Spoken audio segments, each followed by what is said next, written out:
I didn't know this existed. You do it now. It's pretty awesome to see how this guy your game was the tour at Gibson.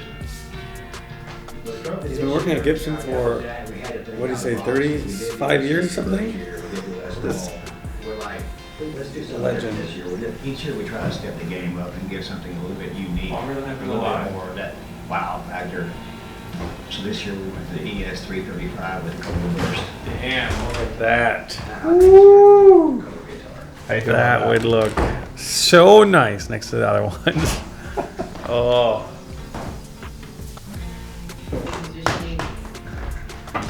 Was that close? Really difficult. Yes. You can see the flyover of the hole over there.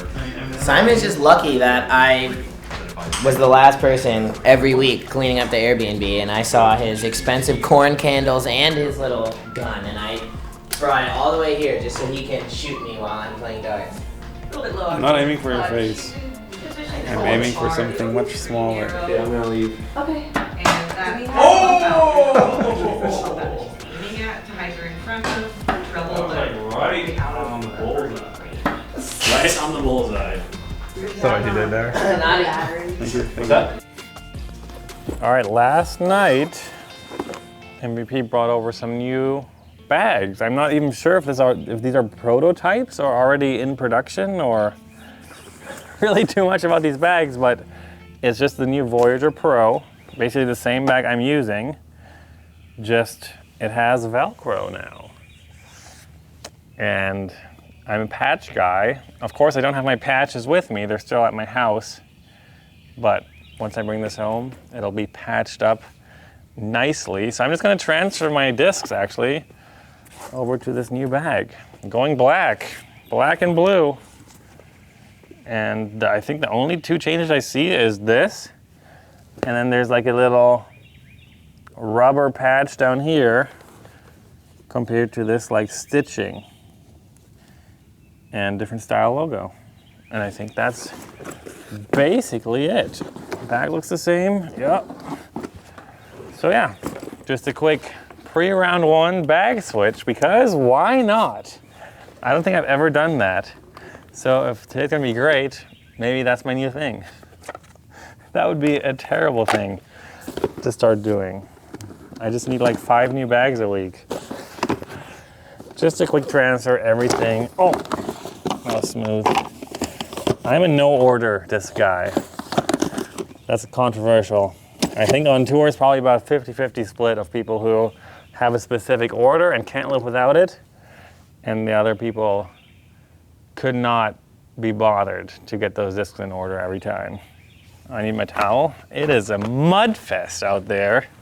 We've been watching some FPO coverage, and by the time we tee off, this course is going to be, yeah, it'll be mud wrestling. I think that'll describe it best. Yeah, we got about 4 hours to tee time. Video from yesterday. We set a new record on length of video. So the rendering time, export, and upload is taking its sweet time, but hopefully it'll be worth it. 47-minute video. So if you haven't checked that out, it has everything. Practice round, slow-mo montage, nature moment, putting contest, music, and probably more. 47 minutes of more.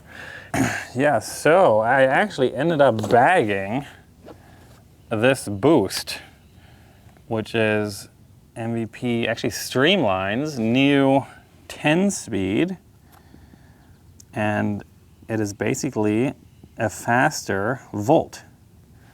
Maybe a bit, an inch more overstable. I mean, it's also brand new, of course, and I have very, very limited experience with it. I think I've thrown it like 3 times. So it's kind of a gap that I had in my bag, and I'll give it a shot. In the wind, it might be helpful, and for those tweener between Volt and Dimension, this might actually come in pretty handy. Forehand on 16 is definitely something I'm thinking with this. And then I just remembered that I never named my putters because I just put these in the bag last week. So per PDGA rules, you have to personalize in some way, shape, or form your discs in a bag that you use at PDGA sanctioned events. So I'm doing that. Ricky does the greatest thing. Have you ever seen that? So when Ricky personalizes his disc, he just takes a Sharpie, goes here on the discs, and goes, and then they all have a little mark on the rim, which, I mean, technically it's one of ones. It still counts. Not every pro, I think, likes putting their name on a disc because sometimes, believe it or not, it makes our lost discs not come back. It's kind of sad, but in general, people do reach out and offer to bring them back, but I think 99% of the time I tell them to keep it because if it's lost for a reason. I'm a big believer in that. Yeah, yesterday's video was also a first for me, which was the first ever YouTube ad read I've done. Shout out Factor, the meals. I've actually used those in years past. I actually really liked them.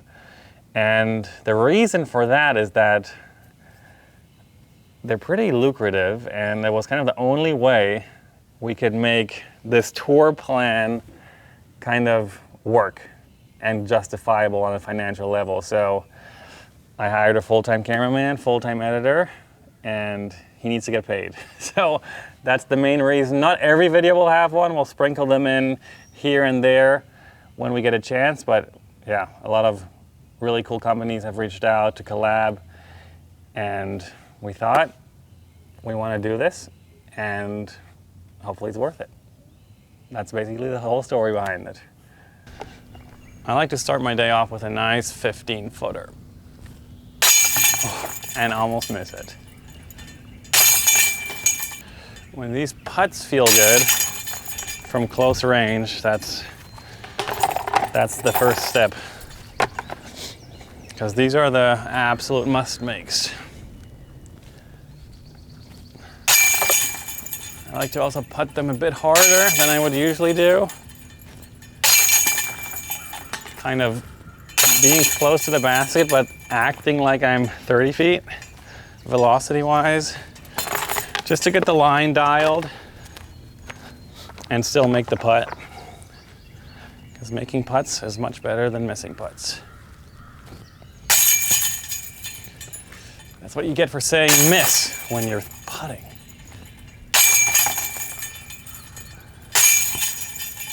Okay, I've learned that I need about 30 putts to start feeling it. So now I'm at 12. 18 to go before my putt starts looking good, I think. Oh. Exhibit A.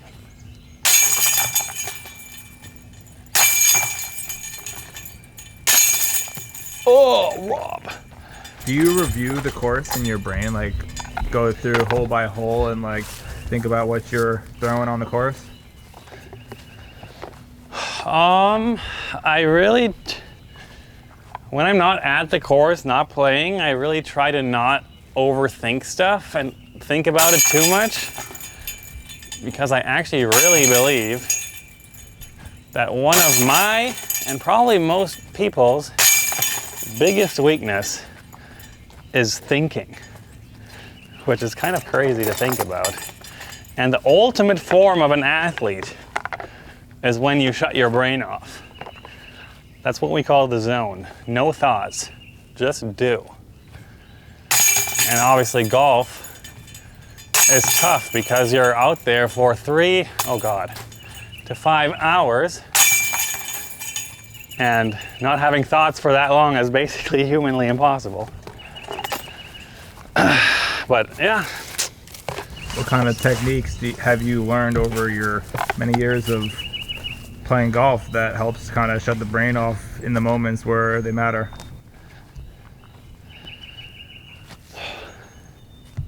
I mean, it's even on a pro level, it's a daily struggle. I'm not gonna lie.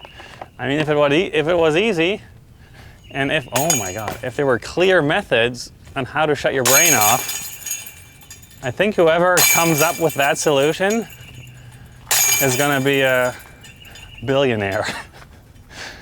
This is how to shut your brain off. Instant billionaire, right there. That's my idea. Let's just solve that issue this year and then we're set. But no, techniques can be breathing, of course, kind of positive mindset, positive thoughts, and then trust the process. You've been doing it for so long. I mean, one thing I like to think about is that I've thrown more bad shots than most people have ever thrown shots in their life. And therefore, mistakes just don't matter because they happen all the time. Like for most people watching this right now, I've thrown more shanks than you've ever thrown discs in your life.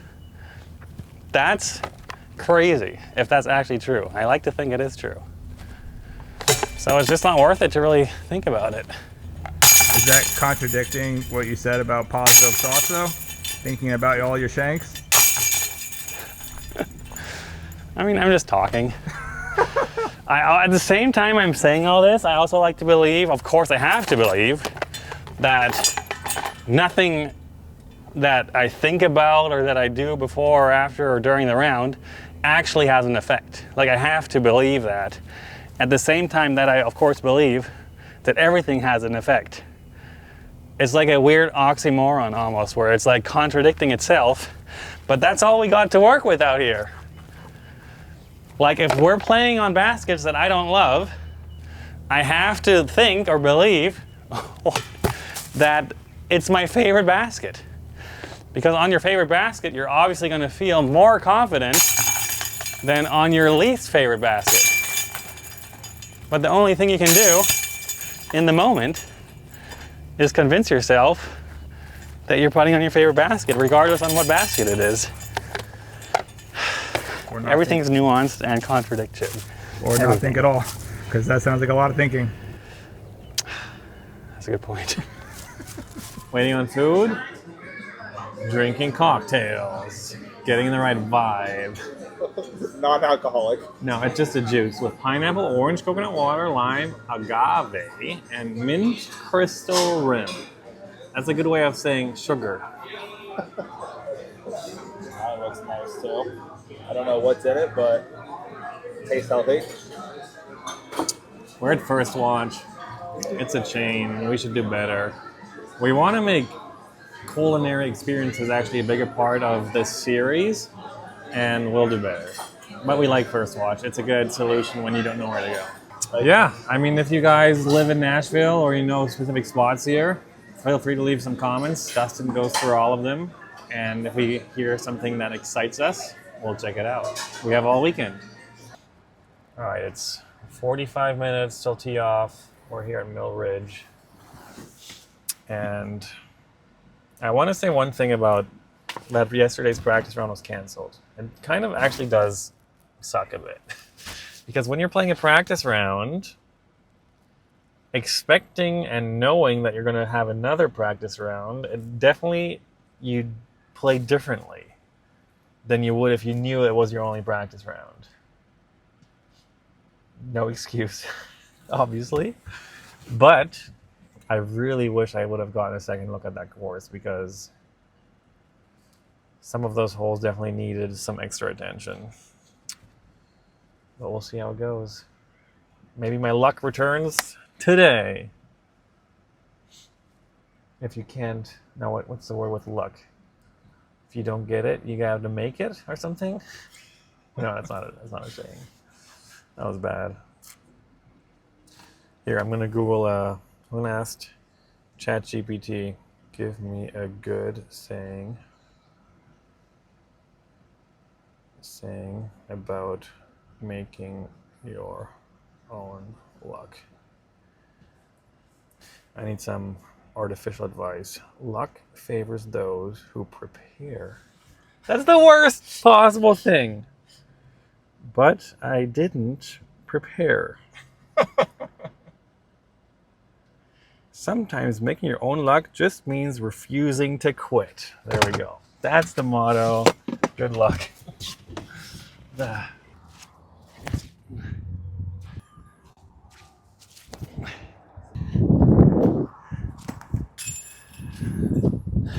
definitely windy, but nothing too crazy. At least compared to practice day, this is about half that. So not too bad. It is not windy. That's how I would put it. But everyone's got to deal with it. And we have a really late tee time, so there's always a chance it'll slow down a bit by like 4 or 5 p.m. Maybe we get lucky. I know this morning it wasn't bad at all. But now it is.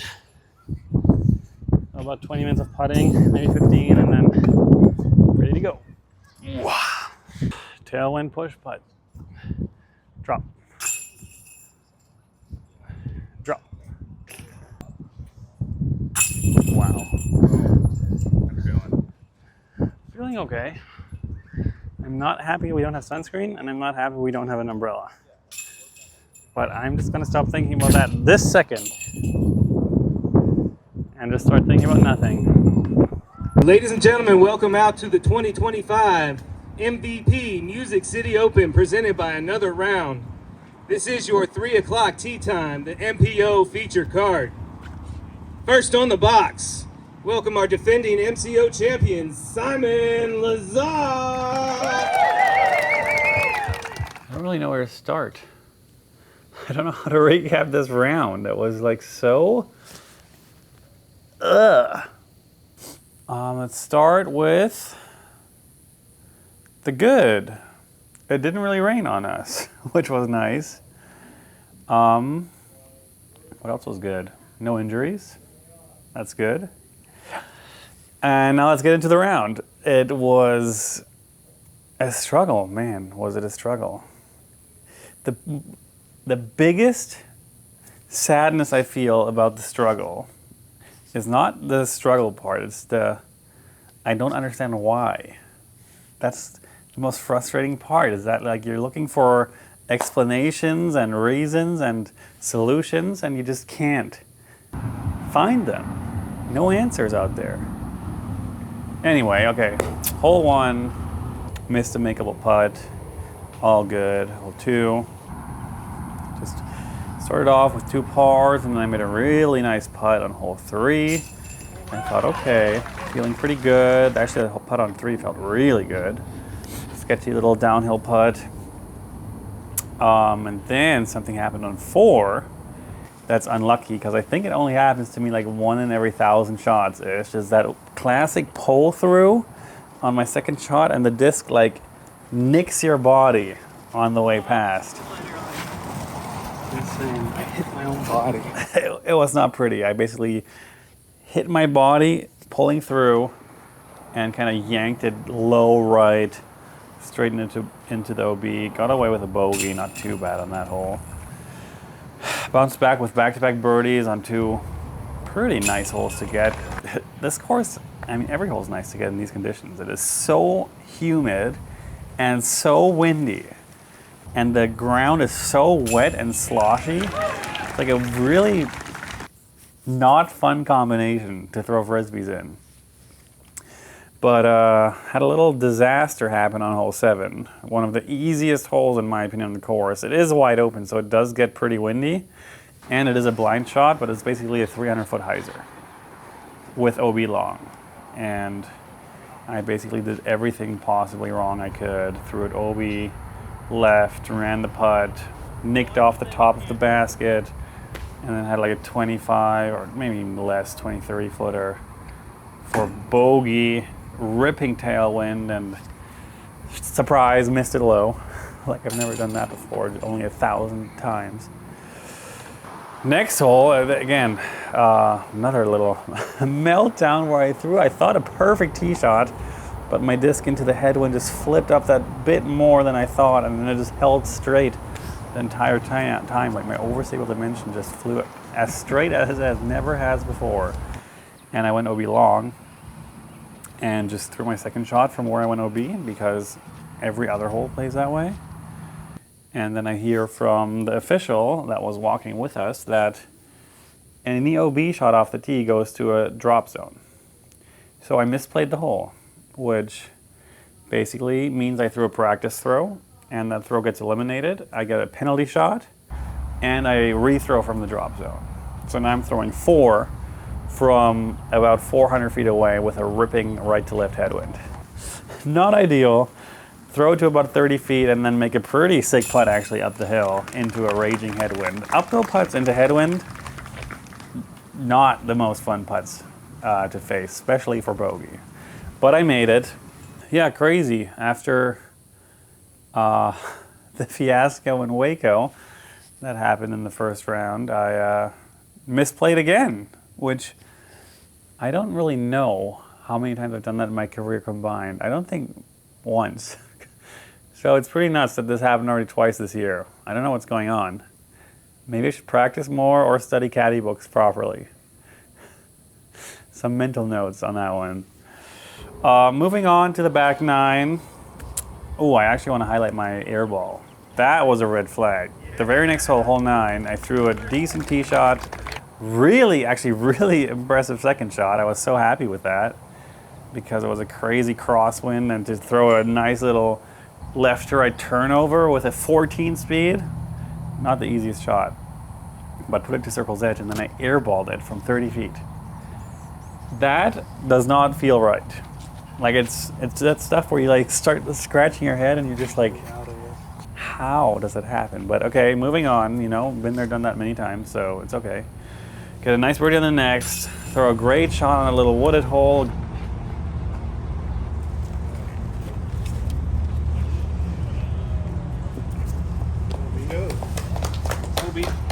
Go OB long, make that comeback for par, and then kind of just go like par, bogey, birdie, par, bogey, birdie, par, birdie, par, bogey to finish. Just like, it felt like, in German we would say it felt like a Krampf, which is like a cramp. This round felt like a cramp. Just not comfortable at any time. Just the conditions, the course, me, just a cramp. I like that word. That's a good one. That sums up that round perfectly. It was a cramp. Yeah. Sitting at even par and sitting in the middle of the pack of the tournament. I have an issue with round 1s. I'm not getting off to any hot starts. That needs to change ASAP. But you know what? Looking at the leaderboard, top 20 is only 2 strokes or 3 strokes away. But then we're all clumped in there again, so only 8 strokes off the lead. No point on giving up anything, obviously. There's still a guitar possible to win. If I do what is possible, anything can happen. So hopefully a little more pleasant conditions the next 2 days. I don't really know what's in the forecast, but I think we're just going to wrap it up for tonight. Thanks for watching, everyone. Hope you enjoyed the video. Not the start we needed, but maybe deserved. 6 OB strokes in 1 round. You got to embrace the bad to enjoy the good. Okay. See you tomorrow. Enjoy the shot of the day, and peace. Oh no. What should we do now? Hot tub? I think hot tub might help.